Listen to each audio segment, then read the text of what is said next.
if you know about it, you know that there was a movie called The Big Miracle that was about three gray whales that got caught in the ice. I was up there for that rescue. At that time, I had done a lot of work in Baja, California, had tagged gray whales, knew a lot about gray whales, and they wanted to put tags on these whales before they got them out of the ice. So there was very few people in the country that had done this before, so they sent me up there to be one of the biologists. There was two of us, two biologists that were sent up there by the federal government to help with the rescue. So I'm going to tell you a little about this story just because it's interesting. If you watch the slide here, it says Big Miracle, now playing, not starring Jim Harvey. So, small miracle that I didn't get to be in the movie. But, and it turns out that they really actually never had a biologist in the movie, really. There were other people in the movie. The principal person you're going to see is Barrymore, who's right there in the movie. And I'll show you who she plays here in a second. So I'm just going to tell you about this because it's kind of an interesting story. And if you've seen the movie, I can blow away some of the myths that came out from that movie. This migration leaves the animals. Most of them are feeding, as I said, in here. But now that the population's gotten much greater, whales are now starting to go past Point Barrow and going over here into the Beaufort Sea to feed. And that hence the story starts. Okay, so here's a picture, a Google image of Point Barrow. So here's Point Barrow. The town of Barrow sits right here. The point goes all the way up to here. So the gray whales that are foraging over here to the right have to get past this point to start heading down south. So there's Point Barrow. So they have to, if they're feeding over here, they've got to get past this point and then to come down here to go on their migration. So what happened is, and you can see that oftentimes this little point right here has an open area. So this is all ice. There's a little opening of water there. And then oftentimes there's open water right here at this point because of the fact that it's Barrow is the northernmost point in North America. And the ice is moving all around, and so oftentimes there'll be open areas for ice. This particular year, the ice formed sooner than normal, hence why the gray whales that were over here to the right started to come this way to get past this point and got there too late. So by the time they got there, there was this big, huge ridge of ice that had formed across here that was from the surface down to the bottom. So the whales basically had a wall of ice that they ran into as they tried to come around the corner. So the story goes that a friend of mine, actually, who works up in Barrow, is a biologist, whale biologist, he heard from one of his friends, one of his hunter friends, Aleut, Eskimo, who had gone out to go hunting and came across this hole. The hole was maybe a quarter, like this, about that area, about that size, open water. Everything else is ice, covered with ice. And there's 3 gray whales in there breathing in this. And he found them and he goes, huh. So he comes back to town, rallies his group, and they're going to go harvest them. That's what they do. They eat whales. They eat a lot of right whales, bowhead whales, but they don't usually eat gray whales. But here was an opportunity. The gray whales were right there. Why not take advantage of the fact that they're there? So he comes back into town and he's starting to get people together to go harvest these gray whales. Talks to my friend, who's the whale biologist, and the whale biologist says, hey, do you mind, because he's used to them hunting whales, do you mind if I come out and take some pictures and record what's going on? And they said, no. So he goes to he doesn't have all the recording equipment that he needs, so he goes to the TV station to borrow the TV cameras. The TV guy says, well, do you mind if I come along? They go out, film this, and that's how it starts. So it goes out, that gets broadcast by the TV station in Barrow, it gets picked up by all the TV stations in the world, and pretty soon things just start going revving up as everybody gets so concerned about these 3 whales caught in the ice. So that's how it began. This is a picture of what Barrow looks like in the winter. And I'll just tell you right now that Barrow is much prettier in the winter than it is in the summer.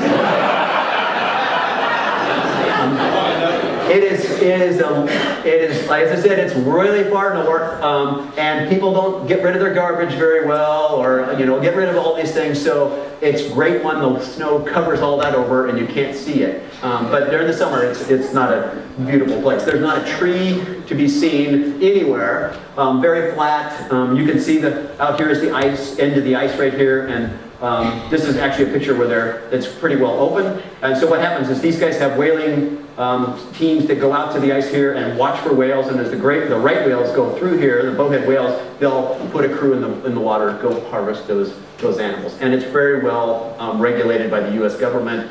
And whether you approve or not of whaling, these guys, this community's been whaling their whole life. Their community and their culture is dependent upon harvesting whales. So we can talk about the ethics of that some other time, but it's a community that's very much based on harvesting marine mammals. They harvest all kinds of animals and get a lot of their food from the sea.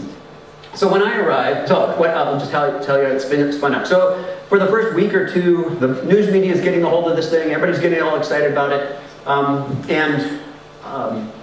I'm working at the time at the National Marine Mammal Lab. It's a National Marine Fisheries Service lab, a federal lab in Seattle for a couple years. And the whales are caught. News is coming down to us. There's 3 whales caught in Barrow. All the people that work up in that area are going, yeah, that happens. So like, okay, that's not that unusual. And then we start getting calls from different parts of the country. Well, you should probably send some people up there to look at this. And my director at the time goes, that's a waste of time. We know whales get caught in the ice. I'm not doing that. It goes on for another week or so, and now the pressure is getting stronger and stronger. The news media is getting bigger and bigger. And finally, he walks into my office and goes, Jim, I want you to fly to Barrow. I go, okay. And he goes, tomorrow. And so I said, but I thought, this wasn't a big deal. And he goes, I got a call from the president.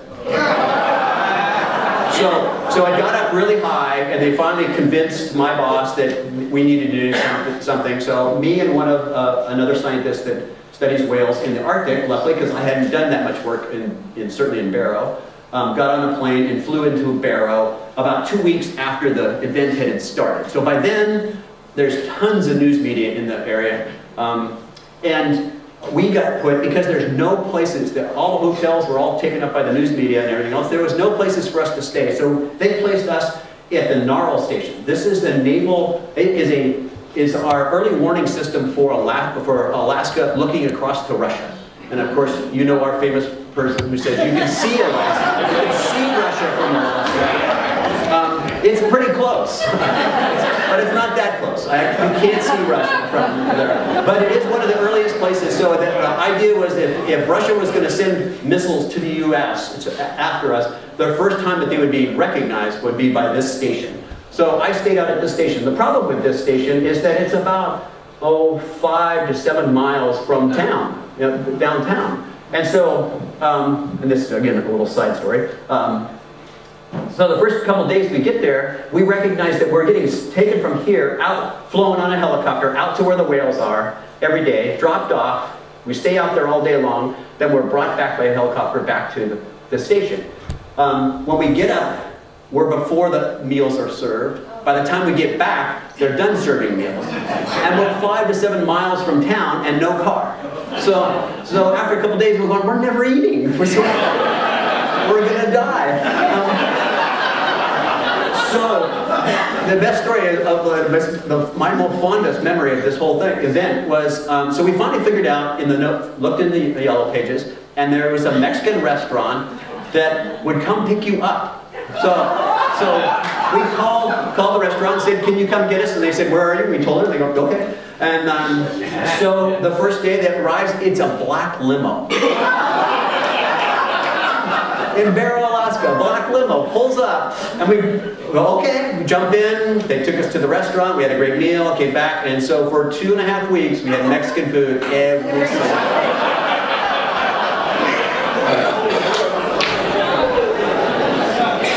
All right, so as I said, the whalers, obviously, the locals have been hunting whales for a long time. This is a picture of one of the ways they do that. They've got a harpoon that they use. Oops, sorry. harpoon that they use on the front of the vessel. That's the whale captain himself is the one that usually does the harpooning. And they've been harvesting bowhead whales for many, many years. Here's a picture of one of the bowhead whales that has been harvested. You can see the boots of one of the guys on top of it. And that, remember I mentioned that there's 3 different types of whales. Whales that have really arched jaws, which are the right whales. Well, this is one of those right whales. The bowhead whale has a really arched jaw because they have really, really long baleen.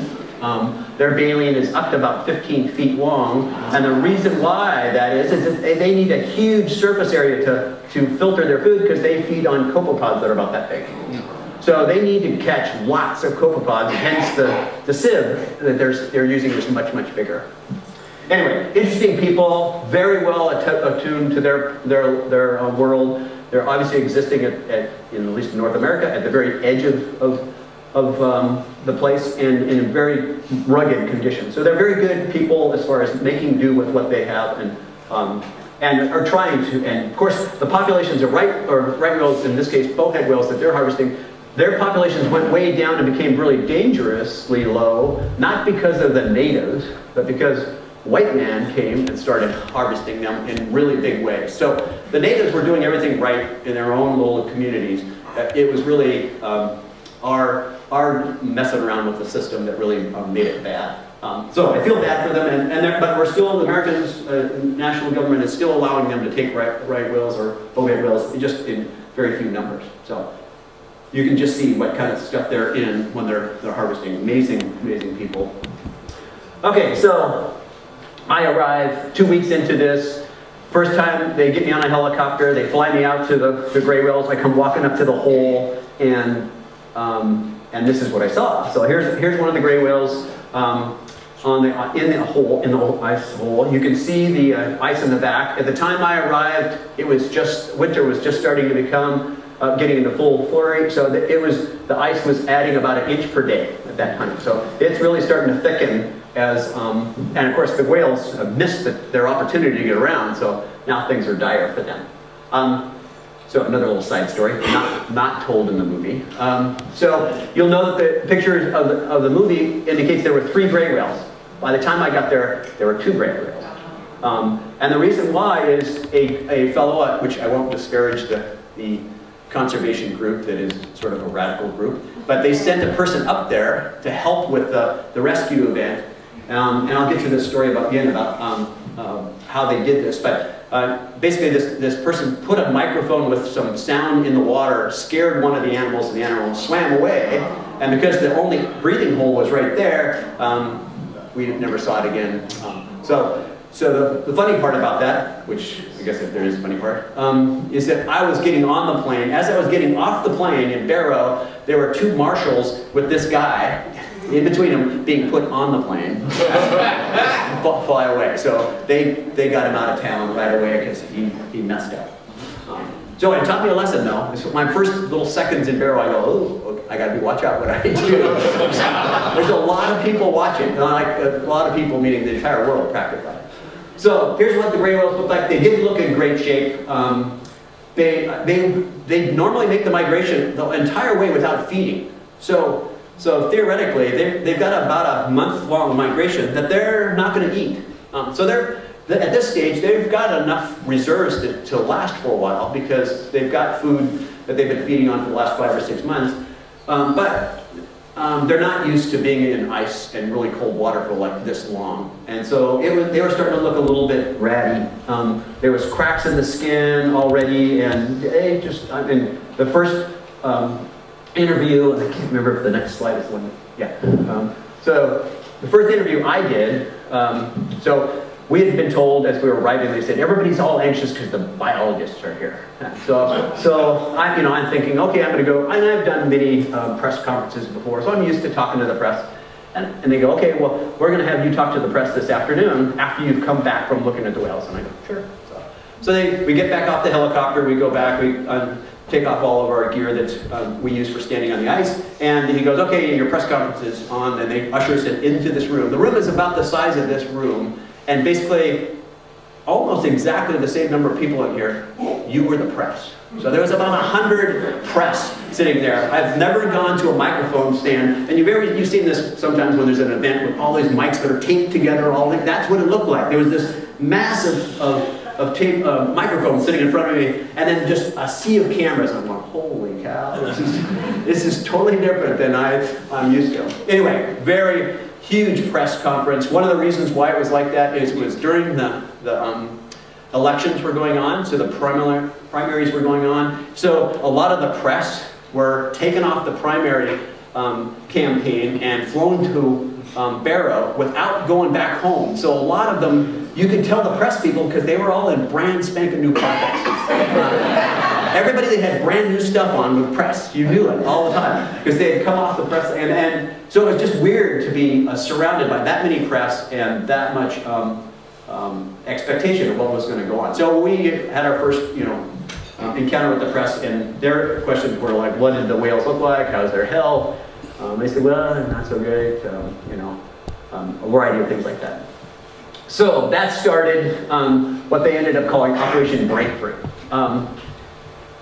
That is me with my back there doing a interview with some cameraman. You're so short. I know. It's because I'm this deep in the snow. So anyway, it got really big, and I'll just show you some pictures to show you how big this whole thing got. So there's me sitting here before I had 82 graduate students without having gray, and I didn't have gray hair. So that's me sitting down. This is the other biologist, Dave Withrow, who from the National Marine Fisheries Service that went with me. So there's the two biologists. This fellow works for the oil company, and he was sent there to basically sort of oversee things. And there's the Greenpeace person that Drew Barrymore plays. So that's the woman that Drew Barrymore's character is patterned after. So that's so we didn't deal with the Greenpeace person very much because the two biologists, we were separated. Like I said, we were out of town, and being flown from the helicopter to the ice every day. So we hardly ever interacted with a lot of the people that were in town, other than when we got to have our Mexican food. So that led, I said, it started wrapping up, and it got bigger and bigger and bigger. They started bringing in huge helicopters.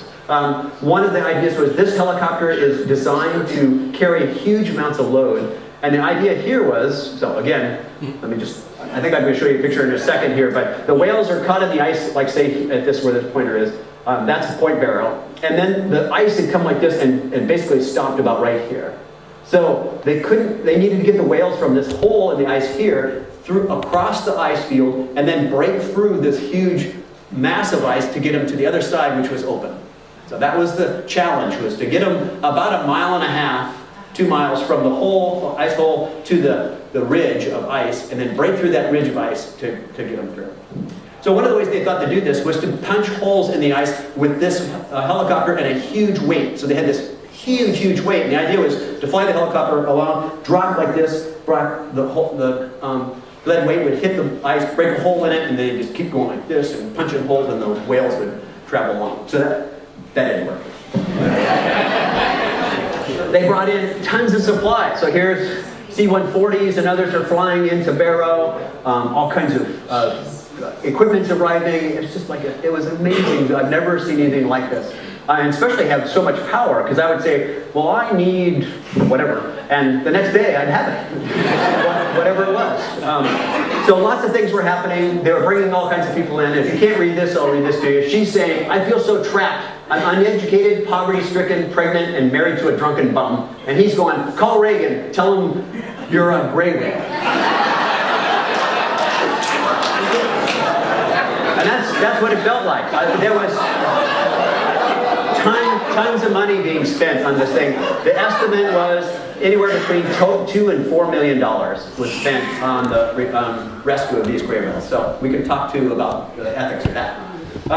So what they did figure out, though, is that they did need to move the whales from the breathing hole to the ridge of ice that was way off in the distance. And you can sort of, that area right there in the distance there, that's the ridge of ice in the background. So they had to get the whales from this ice, the breathing hole, all the way across this, and the whales couldn't breathe anywhere. There was no breathing holes from there to there. So one of the first things that was really clever and that worked out is some guys from Minnesota figured out that they deal with ice all the time. How do they cut ice? They cut it with a chainsaw.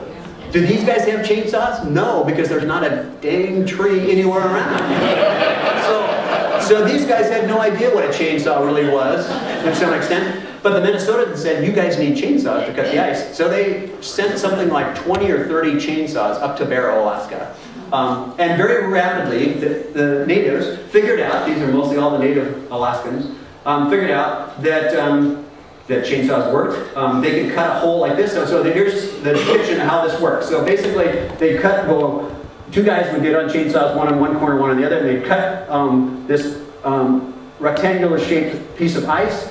They'd take these boards, one group would stand on this side, push down with the poles, and the guys on the other side would take the poles and push it, and they just push the whole sheet of ice back up underneath over here, and you'd have a hole. And you'd have a hole, they could do this in about 10 minutes, 15 minutes, have a hole created. And so they were all stoked. They were creating holes. It took a while for the gray whales to, so when I arrived, they were just starting to figure this out, but the whales weren't using the holes. They were, of course, they're freaked out, they're in stress. The whales are sitting in their breathing hole. They've been breathing there for weeks, and they're not going to go anywhere, because this is where I can breathe. I'm not going to venture over there.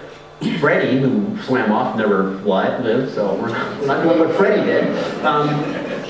So when I got there, I said, well, make the hole, because they were cutting holes like way, off in the distance. They go, cut the hole really close to where the whales are. So they cut it like maybe 5 feet away from the whales. I go, we gotta make sure that you don't cut the whales. But they did a little hole, opened it up, about 5 seconds, 10 seconds later, whale comes up into it, takes a breath. And within about 2 days, we were able to cut a hole, and by the time the guys were moving the ice out of the way, the whales were coming up into the hole, because the whales got trained that chainsaw means new hole. So they could hear the chainsaw going and go, there's a new hole's gonna be formed. And so they would start just making these these holes in a distance towards the ridge there in the background. Very effective. So this is early on in the stage where they were just learning that trying to do a whole channel towards where the whales are. I think the whales are to the bottom right here of the slide. They were going to build this whole channel, and I finally got them to just cut a hole real close to the air hole, and it worked.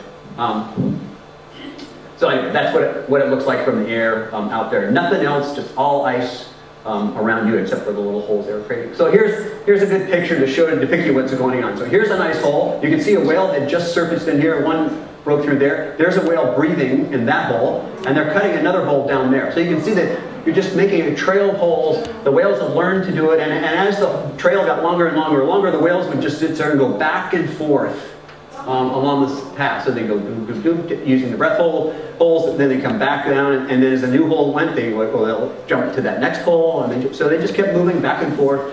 At the same time, looking more and more lousy because they're thin and ice, and like I said, there's slush. It's forming at an inch a day. So this ice, as soon as you cut open a hole, it would start to ice over again.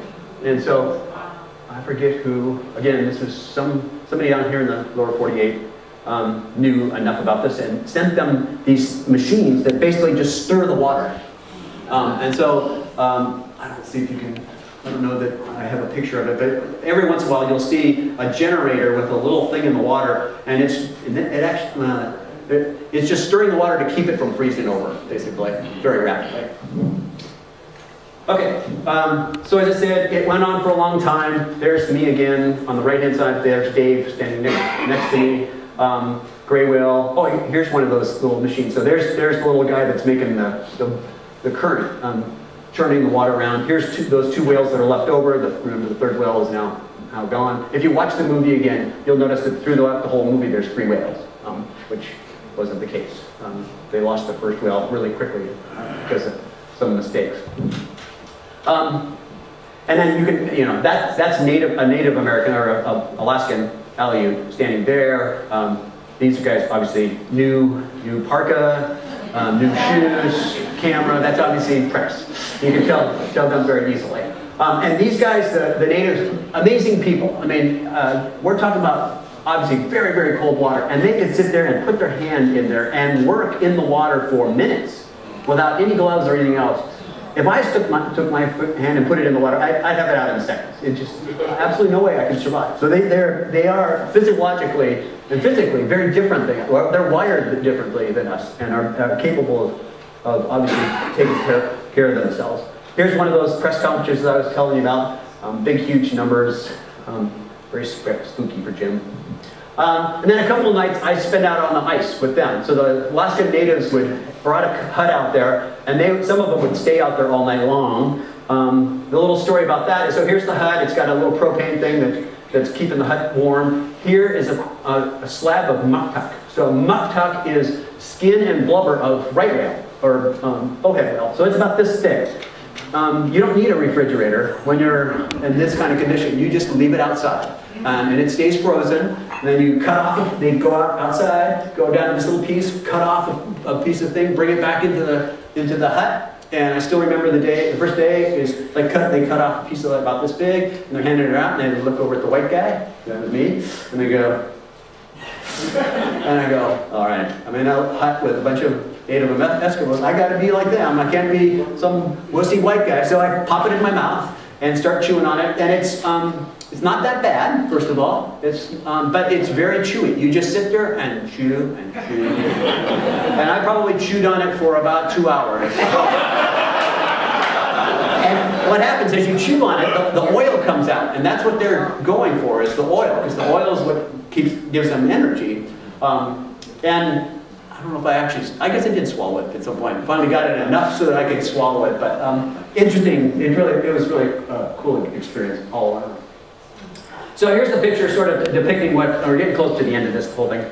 So this is the ice hole was back in here, down here. Here are the series of holes being built by the Eskimos. They were supposed to get it out to a certain thing. And then if you remember, the boat that was supposed to come in and save this was a Russian icebreaker. So the federal government of the U.S. had contacted a bunch of vessels. Turns out the U.S., as we know, is not very well equipped for icebreakers. Russia has a lot of icebreakers. The U.S. has very few. In fact, we only have 2 operating icebreakers at this point in the whole United States. We didn't have one up there that was operating in Alaska. So we had no way to break open this big, huge ridge of ice. But they found a Russian icebreaker that was sort of in the area that was heading home, because the ice was forming, and they were heading home, and somebody called them and asked whether they'd be willing to come and save the whales. Well, they knew about this issue a little bit, but not a great deal. And that led to a huge conversation with the federal government, because the naval NARL stations there, this early warning system, and everybody was up in arms. Can we let the Russians get that close to our early detection thing? So they went back and forth, and finally they decided yes, to let them in. So anyway, let me get back. So what the plan was here is to get the whales out as close as they could to here, and then bring the icebreaker in, break through the ridge of ice, get in as close as they could to the whales, and then back out, and then the whales were hopefully going to find that path and take off. That was the plan. So here's a picture from the helicopter of you can see the track of the vessel right here. That's the vessel's tracks. This is where the end of the sort of the trail was for the ice holes that the Alaskans were building for us. So I just still have a couple more minutes. So one little story is about this naive person from California. So I was born and raised in California. I'm not used to this kind of stuff. So one day I'm standing out here, they're building these holes, and I'm standing right here, and it's turning. I didn't know about what time it was, but it was late in the afternoon, and all of a sudden, all the Eskimos jump on their machines and start driving off back to town. And I'm going, holy cow! If the Eskimos are bailing, what's going to happen? Is the ice breaking up? What's happening? And I turn to somebody, and I go, What's happening? Why is everybody leaving there? He goes, oh, it's 5 o'clock. It's the end of their shift.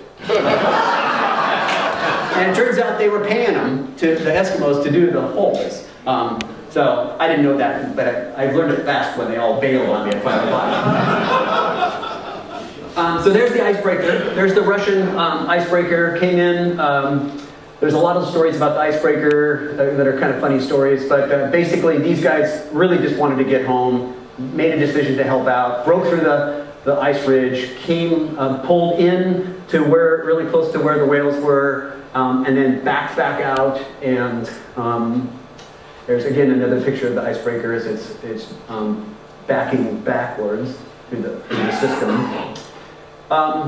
Sorry, I should go back here. So, bottom line is, we had a helicopter in the air. I should tell you that I was ostensibly there to help tag the whales so that they could track the whales after they were released. Well, that first day or two I got there, and as I said, when I started seeing the size of the media and how many people were watching this event and saw how frightened that one whale was that left and died, I called my boss and said, "There's no way I'm putting a tag on a whale. There's no way, because if it frightened the animal and it did something, I'm going to die." So I convinced the guys back at home that we didn't need to tag the whale, and so my job was mostly just making sure that the animals were in good health and give them good directions on what they should be doing to get the animals out. So we had a helicopter in the air as this Russian icebreaker came up to where the whales were, backed back out, and there were 2 to 3 sightings of the gray whales in the path of the vessel as it's backing out. We never saw the whales outside past the big ridge of ice, but it was very clear that the animals were making their way the right direction and that there was a clear path there. So, everybody went, "Yay, we won, we did it."